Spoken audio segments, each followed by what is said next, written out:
Hi there, it's Tokyo Real Estate Man, and I'm here shooting live in Shibuya.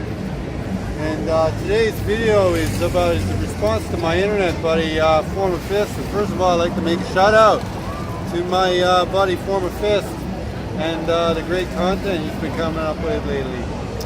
Well, you got me really thinking about the last few days about investing, and it's funny that I'm wearing these glasses today because those of you who enjoy real estate videos, at least from Vancouver, will know that these or similar glasses are worn by a man named Owen Bigland. Yeah, and the truth is, like, sometimes when I watch Owen Bigland's videos, it's kind of weird. He almost like really pisses me off sometimes, right?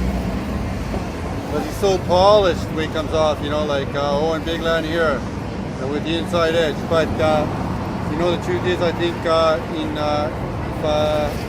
he was watching this video, I'd tell Owen Bigland that, you know, you're a very smart man and you're a very good investor. And to tell you the truth, that guy, he invests a lot like I do, really the same way. And his mindset is really similar to mine. So, yeah, first of all, I love real estate, and you can see behind me right here, you know, like there's Shibuya Crossing. I'm shooting right from it. I love real estate and I love location. I live in, like, I don't mind smaller floor plans that you can rent as long as the location is great. I love it. I think people are always going to want location as far as I'm concerned. A place like this, Shibuya, why I love Shibuya real estate. Shibuya is growing at 1% a year and has been growing at 1% a year since 2000. And I heard a stat the other day. I was talking to another man in the real estate business, and since 1965, Tokyo's population has been growing at 1% a year. So on aggregate, the Japanese population is going down, okay? But Tokyo's population since 1965 has been growing at 1% a year. And places like this in Shibuya right now are just booming, and they're going to be more and more in demand, and I think so in the future. So yeah, number one is I love real estate, and I love leveraged real estate. I have a few places, I have actually a number of places off that are all paid off. But to tell you, and I bought places before with cash, but to tell you the truth, I would never do that again, because I think actually real estate is better invested in when it's leveraged. And I think it's just something, you know, like like when I bought things with cash before, I've had really good positive cash flow with my units, and then I just bought units with cash. However, I've really come to change my thinking on that in recent years, and that's like real estate is best invested in with leverage, and with leverage and control and really good financing, so you can get really good financing like you can here in Tokyo. Okay, yeah. For example, like the Japanese financial system, in some ways, in my opinion, has collapsed, because that's how you can get like 1.3% financing, right? Because it's basically collapsed in that it's broken. Like a normal financial system would be, you know, paying 5 or 6%. You'd have to pay that in interest rates, but I mean here in Japan, I mean, like 35-year 1.3%. That really, to me, you can see the crossing. People are starting to cross there, crossing right behind me. So yeah, number one is I like real estate, but I'll tell you, real estate takes a lot of work, and I have quite a few units. And one criticism I can say about me and my investing style is I tend to be a bit of a micromanager, in that I do the work on the units myself. You know, whether it be a short-term rental or like going in there doing construction, I get in there myself. So I'm a bit of a micromanager, which is one reason that I could never get really, really huge, because I'm too involved in operations, and I love getting involved in style and design and materials and creating great spaces. One of the reasons I like real estate too is like when you create great spaces, your customer, like I find that the customer satisfaction with the product that you deliver to the market, when they're really happy about that, I feel really satisfied about that too. However, the one minus I have with real estate is now I'm 48 years old, And I think that real estate, or leveraged real estate, is something that's really done better when you're younger. So I'm really glad that I built my company actually in my 20s and my 30s. Now that I'm in my 40s, I don't know. I'm at the point where I don't really like. I lead a very comfortable life, you know, and I don't really want to take on that much more leverage, just because of my life cycle. Like, I'm 50, I really don't need to take on any more loans. So my thinking now is I like moving on over the same as old Big Land. I'm moving on over into dividend-paying stocks over the last 5 years, as I just don't need the leverage. And I kind of look at like dividend-paying stocks right now as like winnings on winnings, and that is like my real estate cash flows, just poured them into like dividend-paying stocks, so they just keep rolling over and rolling over. So I love dividend-paying stocks.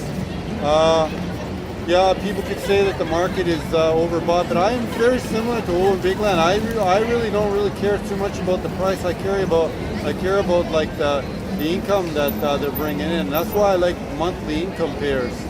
You know, like I love the Canadian fund DFN. So yeah, I love stocks now. Stocks probably my favorite right now. Yeah, I like a hard asset like this Volkswagen bus. I like this too, and I turned this into like a fashion business, and I'm trying to turn it into like a YouTube channel as well. So I think that some hard assets like antique buses are really worth it too. But I think that they're more of a luxury. I think that people should be firstly buying their place, their real estate, and secondly, if you think real estate is too high, then you should be in stocks. I think it's like some people like cash too. Like cash, like yeah, I can see why people like cash too, you know. But I'm not a big cash guy. I don't really like it. I never have. That's one of the reasons I'm really not into like bullion or I'm not a gold bug. But you know the truth is, before I was a gold bug. But I was a gold bug in the early 2000s because I was watching a lot of internet videos about like the Federal Reserve and everything like that. And I was getting more and more heavily invested in real estate, and I'd take my winnings. And you used to be able to go in Tokyo. You used to be able to go to what station was that there? Anyhow, it's on the east side of the city. It's escaping my mind right now. What's one of the old school stations in there in East Tokyo, and I used to take my money down to Ishifuku, and used to be able to buy there, go down there and like buy. I used to buy bars of silver and ounces of gold. I just take down there, and then in cash, and they didn't even take your name or nothing like that. So actually, it was a really effective way in some ways to launder money on a small level. On a small level. And that's the one thing that I think that bullion is good for. Bullion is good for like when you're older in life, I think, and then when you think that you're gonna, that you might die or something like that. I think it's not a bad idea to move whatever cash assets that you have into bullion.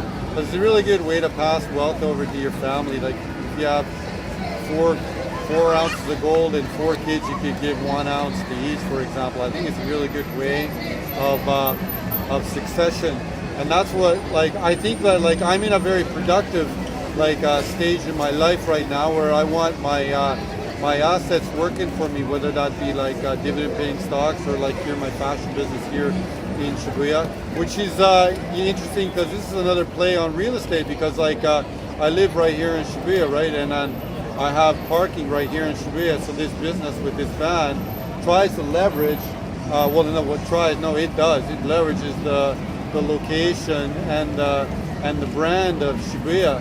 So yeah, I love real estate as number one.